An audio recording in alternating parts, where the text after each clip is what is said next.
চ্যানেলে তোমাদের সবাইকে অনেক অনেক স্বাগত। আশা করছি সবাই খুব ভালো আছো, সুস্থ আছো। আমিও খুব খুব ভালো আছি। অনেকদিন পর আবার একটা নতুন করে ব্লগ ভিডিও নিয়ে চলে এলাম। ছোট্ট করে তোমাদের সঙ্গে ভিডিওটা শেয়ার করব। প্লিজ তোমরা ভিডিওটা স্কিপ না করে পুরোটা দেখো। ভিডিওটা ভালো লাগলে একটা লাইক করো, কমেন্ট করো, শেয়ার করো। আর সবার কাছে আমার একটা অনুরোধ, ভিডিওটা দেখার সঙ্গে সঙ্গে আমার কথাগুলো তোমরা একটুখানি মন দিয়ে শুনো। সবার কাছে এটা আমার রিকোয়েস্ট, প্লিজ তোমরা ভিডিওটা দেখো এবং শুনো। আজকে তোমাদের সঙ্গে একটা মেয়ের সংসার জীবনে কিছু পাওয়া কিছু না পাওয়ার গল্পই তোমাদের সঙ্গে শেয়ার করব।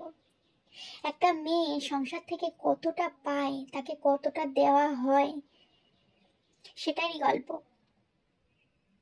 তো চলো বেশি কথা না বলে আমি গল্পটা এখান থেকেই শুরু করলাম। সত্যি দেখো, মেয়েরা সংসার থেকে কিছুই পায় না, তবুও সে সংসারটাকে এতটা ভালোবাসে, সেটাকে হয়তো কাউকে বলে বোঝানো যাবে না। সংসার হয়ে গেলে একটা মেয়ে অনেক কিছু হারিয়ে ফেলে।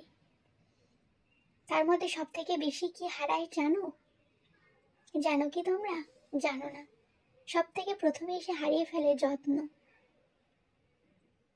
এই সংসারে তাকে কেউ যত্ন করে ভাত বেড়ে খেতে দেবে, সেই যত্ন।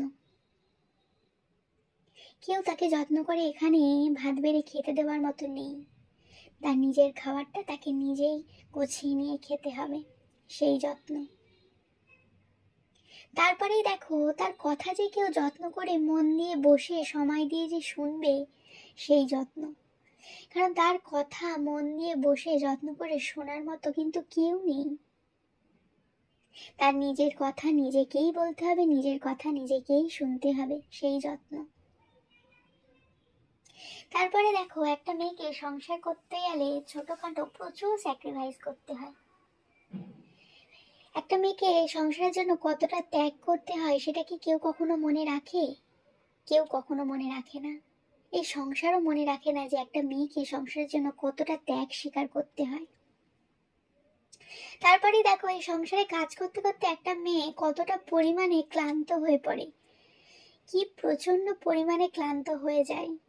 তবুও তারপরে সে কেউ তাকে বলে না যে তুমি একটু বসে রেস্ট নাও, তোমার সব কিছুর দায়িত্ব আমি নিচ্ছি, সেই যত্ন। কেউ তাকে যত্ন করে বলে না কখনো এটা, এটাই সত্যি। তার নামে কেউ একটা লাইনও প্রশংসা করে বলে না যে তুমি এই কাজটা ভালো করো, তুমি এই কাজটা ভালো করতে পারো। কেউ বলে না, এই সংসারও বলে না। কেন বলে না? এই কথাটা তাকে বলা যায় না, তাই কেউ তাকে বলে না। কেউ বলতেই পারে না তার জন্য একটা লাইন প্রশংসার কথা। তবুও দেখো, মেয়েরা এত সব হারিয়েও কিরকম সংসার আগলে ধরে জীবন পার করে দেয়, বছরের পর বছর, দিনের পর দিন। শুধুমাত্র কিন্তু এটা মেয়েরাই পারে। এই সংসার জীবনে তাদের কোনো ছুটি নেই, ছাড় নেই। এমনকি ভেবে দেখো তোমরা, তার চোখের জলেরও কিন্তু কোনো দাম নেই। তাও সংসার আগলে ধরে পড়ে থাকতে হয় মেয়েদেরকে। আর এই সংসার আগলে ধরে পড়ে থাকার দেখো তাদের মধ্যে কি প্রবল রকমের আগ্রহ। কেন বলো তো আগ্রহ? এই আগ্রহকে কি বলে তোমরা কি সেটা জানো? এই আগ্রহেরও কিন্তু একটা বোকা বোকা নাম আছে। সেই নামটা কি তোমরা কি জানো? সেই নামটার নাম হলো মায়া। নিজেকে নিঃশেষ করে সব আগলে রাখার এই আগ্রহের নাম হচ্ছে মায়া। অথচ দেখো, এই সংসারে কিন্তু কেউ তার জন্য একটু মায়া দেখায় না, কখনো কখনো মায়া দেখায় না।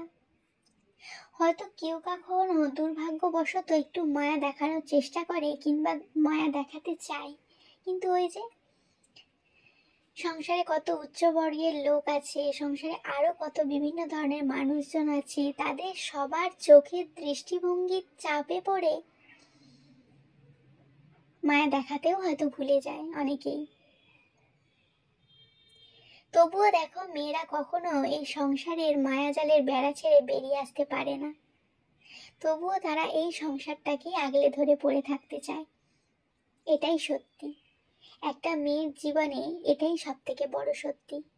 সে সব থেকে বেশি যদি কিছু ভালোবেসে থাকে, সেটা হচ্ছে তার সংসারটাকে। কি আমি ঠিক বললাম তো? হয়তো আমি এতটা ভালো করে গুছিয়ে তোমাদেরকে বোঝাতে পারলাম কি আমি জানি না, কিন্তু যতটা আমার মনে হয়েছে আমি ততটাই তোমাদের সঙ্গে শেয়ার করলাম। আর তোমরা আজকে যে ভিডিওটা আমার দেখলে, এটা হচ্ছে আমার ছেলের স্কুলের একটা কার্নিভাল ছিল, সেটারই ছোট্ট করে একটা ভিডিও। আশা করি ভিডিওটা তোমাদের ভালো লেগেছে। আর ভিডিওটা যদি ভালো লেগে থাকে একটা লাইক করো, কমেন্ট করো, শেয়ার করো। আজকের ভিডিওটা এই পর্যন্ত। টাটা, সবাই ভালো থেকো, সুস্থ থেকো, সাবধানে থেকো।